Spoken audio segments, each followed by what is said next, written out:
Nashik Pune railway ही सरळ मार्गानेच झाली पाहिजे यासाठीचा आपला संघर्ष आता अंतिम टप्प्यामध्ये आलेला आहे.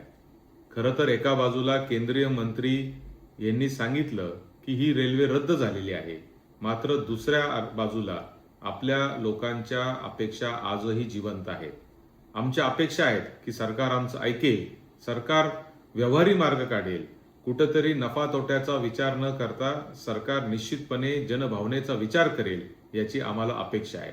आणि म्हणून सरकारला जाग करण्यासाठी 9 ऑगस्ट रोजी एक चक्काजाम आंदोलन संपूर्ण नाशिक पुणे महामार्गावर करण्याचा निर्णय हा सगळ्या लोकांनी घेतलेला आहे.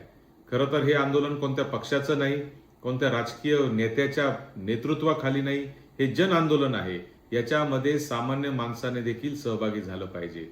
कारण रेल्वे सारखे जे प्रकल्प असतात ते 100 वर्षातून एकदा होत असतात.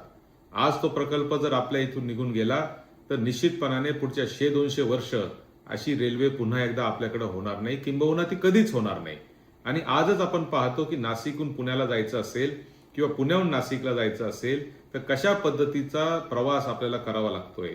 2-2.5-3 तासाच्या रस्त्यासाठी आज 6-7 तासाची ट्रॅफिक आहे. रस्त्याची अवस्था खराब झालेली आहे.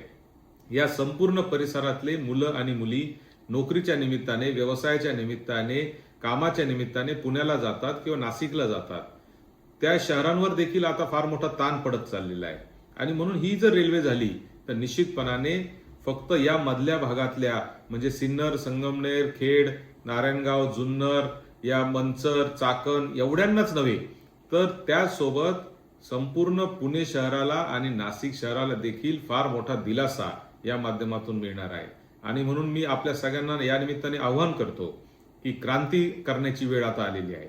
आणि 9 ऑगस्टच्या क्रांती दिनी सकाळी 9 वाजता आपण जिथे शक्य आहे तिथे त्या पद्धतीने रस्त्यावर आंदोलन करायचं आहे. चक्काजाम आंदोलन आपल्याला करायचं आहे. एकाच वेळी एकाच तारखेला संपूर्ण पुणे नाशिक महामार्ग आपल्याला थांबवायचा आहे.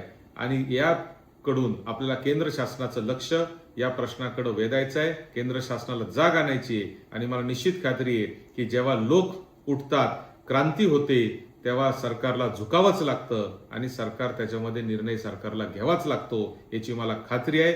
आणि म्हणून पुन्हा एकदा आपल्याला आवाहन करतो, कोणत्या पक्षाच्या बॅनर खाली नाही, कोणाच्या राजकीय नेत्याच्या नेतृत्वाखाली नाही, आपण सगळे मिळून सामान्य माणूस म्हणून आपण सगळ्यांनी यावं. हे आंदोलन कोणा एकट्या दुकट्याचं नाही, हे आंदोलन भावी पिढ्यांसाठी आजच्या लोकांनी केलेलं आंदोलन आहे असं याला समजायचं आहे. धन्यवाद.